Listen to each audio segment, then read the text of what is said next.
Good evening, everyone. Good evening, วันเพ็ญโยมจิตราโยมแหม่ม Good evening, everyone. So today, once again, we are all gathering here to practice or a Dhamma practice, which is our regular activity, one of the regular activities in the morning and in the evening. And this practice is to venerate the Buddha, Dhamma, and the Sangha.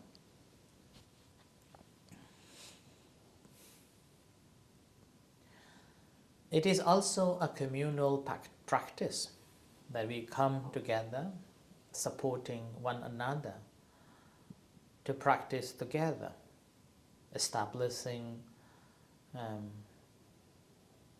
intention to work together for the one or the same goal. And that goal is the liberation.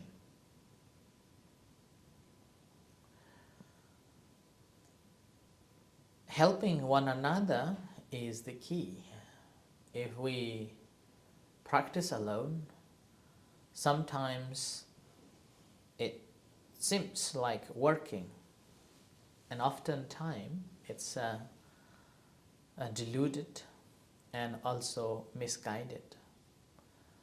Whereas when we have a good friend practicing in the same mindset, then it helps to grow much better. Now, that is the reason why the Buddha strongly said that having a Kalyana Mitta or a spiritual friendship is a whole of a holy life.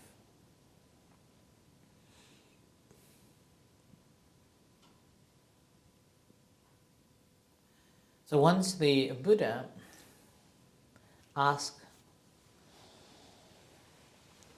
the Venerable Ananda, when Venerable Ananda was saying that, oh, what a wonderful that I have a good friend, spiritual friend like a Sariputta. Then the Buddha asked him, what do you think, having a spiritual friendship, is it good or not? And then Venerable Ananda said, it is very good to have a spiritual friend, a spiritual friendship, which have the holy life. But in response, the Buddha told the Venerable Ananda, who was the attendant of the Buddha, saying that good friendship, good companion, and a good comradeship is the whole of a holy life. So this means that the path of awakening is not walked alone, or we can't walk alone. We need a support from one another. And with that we grow and we learn together and strengthen our practice or each other's through the kindness, patience, and also we share the aspiration.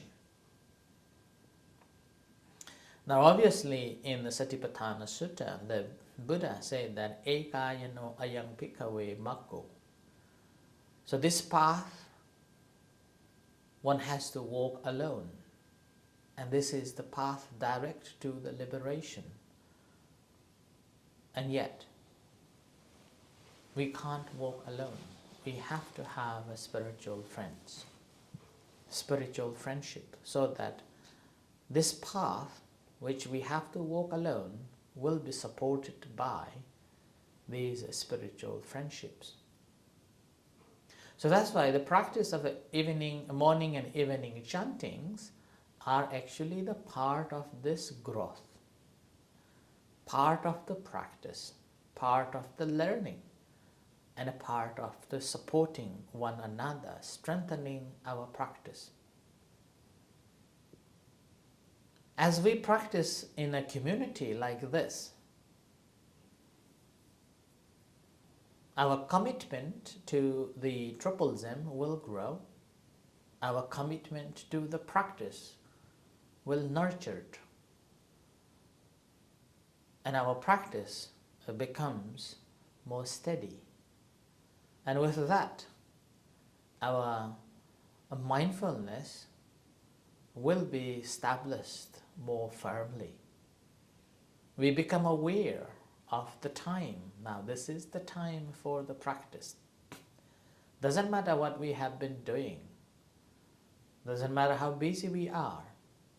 We will make time to come and join this communal practice.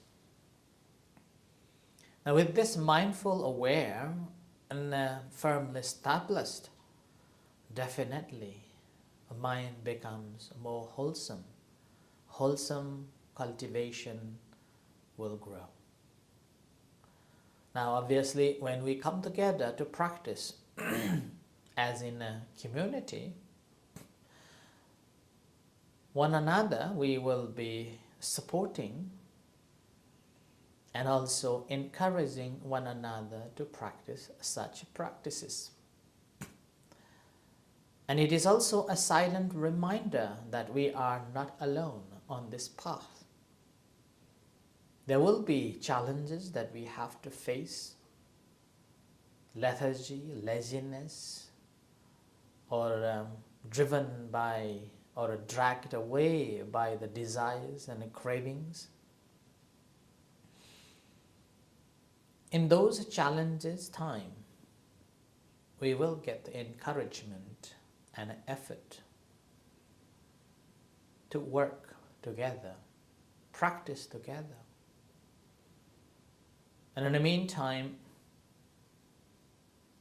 practicing in a community, practicing together like this, it strengthens the perseverance, helping us continue when motivations are fades away, or motivations are faded, or fading away.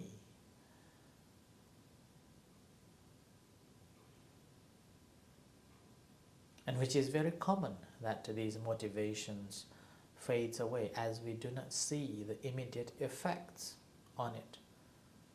And there is nobody who can punish or who is looking after to punish us even in a later time. It's an individual path and the individual's journey that we understand and we walk on this path.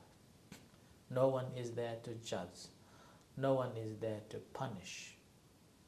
And as a result, we do not see any encouragement or driving force to practice. In those cases, as we see the community and working together in a community, these motivations will not fade away. It really, coming together like in a community, it deepens our reflections. And then it allows us to see ourselves in a more clearly through the others' commitments and others' faith and practice on the Dhamma. The commitment to study, commitment to practice.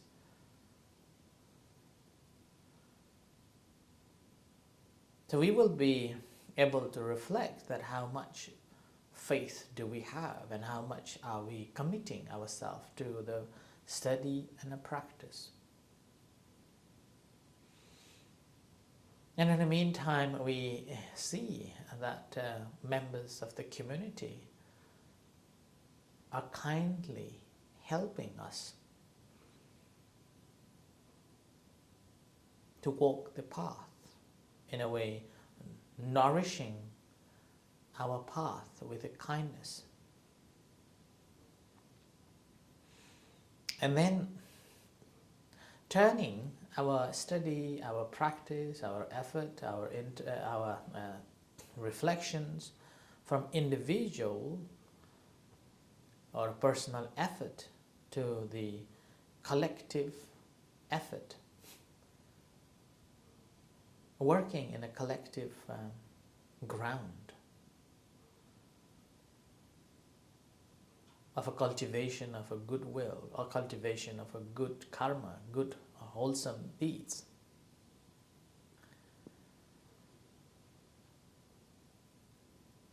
So that's why whenever we are participating in these chores, we begin with a chanting together, uniting our voices, our intentions, our commitments, and our motivations, radiating our loving thoughts, benevolence, compassion towards one another.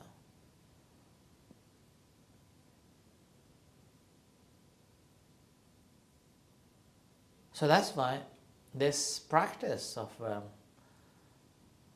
evening and morning chanting, although it seems like something that we are doing simply to practice a religious purpose, but in a deeper sense it has a deeper meanings, and also helping one another to grow on the path. So that's why today, once again, we are all here this evening to do this chores, this practice, this evening chanting.